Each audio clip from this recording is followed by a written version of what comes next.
an raina Peter Obi, amma Peter Obi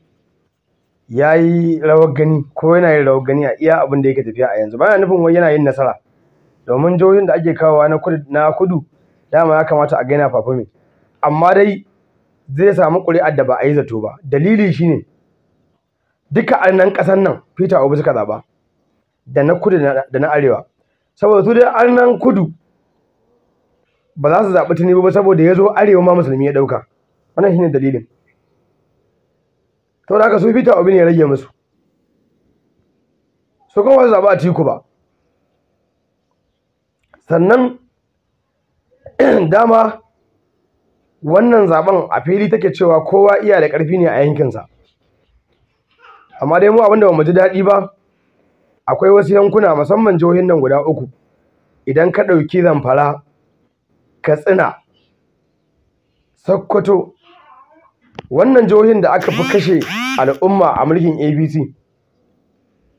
ganin cewa mutanen kuma wannan yankin gaba ɗaya APC suke zaɓa, to wannan abin takaici ne da arnan da suke gurin da musulmin da suke gurin. Abin da na ɗauko maganar Peter Obi, in ka kalli Peter Obi da ya zo nan arewa, ai musulmi ya ɗauka a matsayin mataimaki, amma kuma musulmin ba sa zaɓe shi kwata-kwata,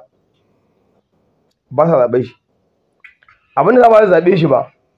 saboda in addini za su kalla ga musulmi guda biyu an tsaya takara, wanda kuma ba su kalli wannan makon za su zaɓa.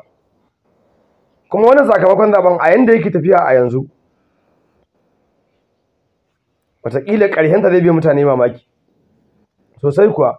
ƙarshensa zai biya mutane mamaki, saboda akwai jihohin da su ake cin zaɓe, kuma mu mun san suwaye a gaba, kuma kuma kun san suwaye a gaba a wannan jihohin, wanda kuma dole sai da su ake cin zaɓe. Saboda haka an dai tabar dai ta ƙare, kuma muna yawa waɗanda suka yi nasara murna,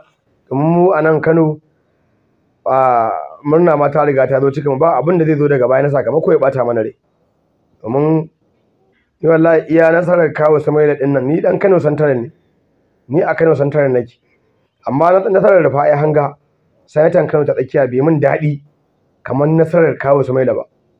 saboda akwai izina da aya a kayan da yawa Kabiru Gaya, shekararsa 16 yana yin sanata, amma a garinsa a lokacin gamansa ta Gaya ma faduwa ta Gaya, lokacin gaman 15 ce ko 16, amma Gaya kawai bai ci ba garinsa, shekara 16. Kowa na garin butuli ne, ka san abin arziki ne bai ba, to balle kuma waje.